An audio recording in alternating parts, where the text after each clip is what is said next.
Salut la famille, j'espère que vous allez bien. Aujourd'hui dans cette vidéo, je vais répondre à la question de que faire après avoir obtenu sa lettre d'acceptation dans une université turque. Là, je vais essayer d'être un peu bref en quelques minutes de vous expliquer la suite de la procédure. Donc ici, si tu me découvres pour la première fois, moi c'est Habib. Ici sur cette chaîne, je te parle des bourses étrangères en général et de comment est-ce que tu peux immigrer en Turquie. Donc si mon contenu t'intéresse très bien déjà, je te demande vraiment de t'abonner. C'est totalement gratuit. Ça te prend en fait moins de 10 secondes. Surtout, n'oublie pas le petit pouce bleu pour encourager cette tête.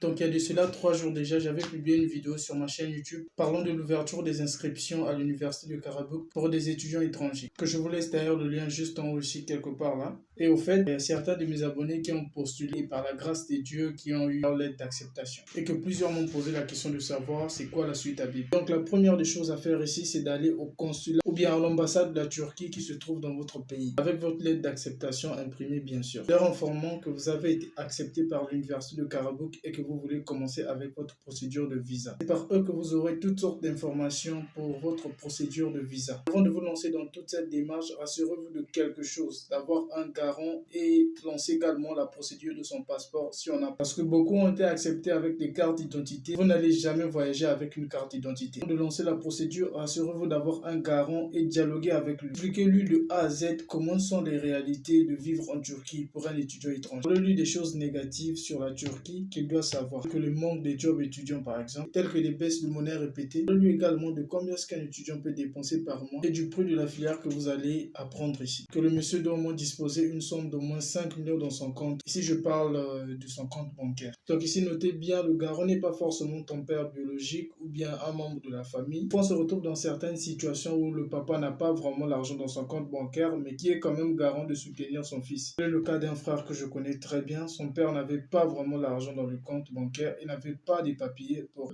la procédure du visa de son fils. Il était allé emprunter les papiers d'un ami qui connaissait très bien un homme fort, un homme businessman, quelqu'un qui a fait beaucoup d'argent dans son compte. Et jusqu'à ce que le frère est arrivé en Turquie, je suis toujours en contact avec lui. Ça peut aussi être ton cas, ton papa peut vouloir à ce que tu viennes ici, mais lui n'a pas les papiers pour le business qu'il exerce ou bien quelque chose comme ça. Dans ce cas-là, vous pouvez chercher une personne qui peut vous emprunter les papiers, qui peut vous emprunter ses relevés bancaires, puis passer la procédure de visa avec ces papiers-là. Une fois que vous êtes admis, la charge retourne chez votre parent. Comme une personne peut se porter garant dans ta famille, peut prendre soin de toi, ou bien c'est même toute la famille qui peut cotiser pour toi à chaque fin du mois. Il y a d'autres qui fonctionnent comme ça. Donc ça sont des possibilités à voir si tu as vraiment des difficultés ou bien si tu as vraiment envie de venir en Turquie. Marche vraiment, on a des témoignages très proches de nous. En tout cas, si toutes ces conditions de base-là sont réunies, vous êtes sûr que c'est une personne qui peut vous soutenir ici. Vous pouvez à présent aller à l'ambassade et puis voilà, demander l'ensemble des papiers qu'on demande pour lancer la procédure d'un visa étudiant. Donc par la suite, vous allez devoir fournir tous les papiers que l'ambassade va vous demander concernant vous-même et concernant votre garant.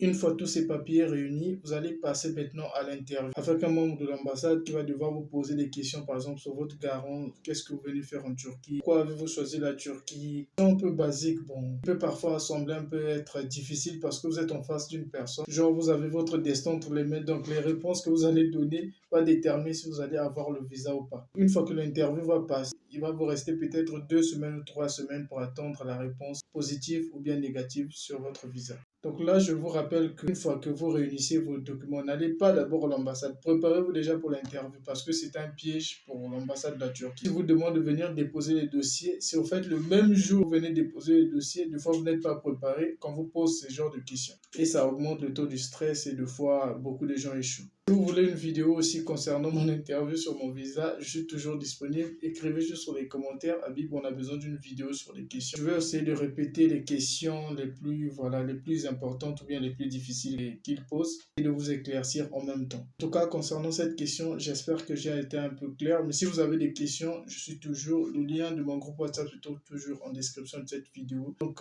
écrivez-moi, je suis tout simplement l'administrateur du groupe. Écrivez-moi en privé et je vais répondre à toutes vos questions. Sur ce, je vous dis à plus.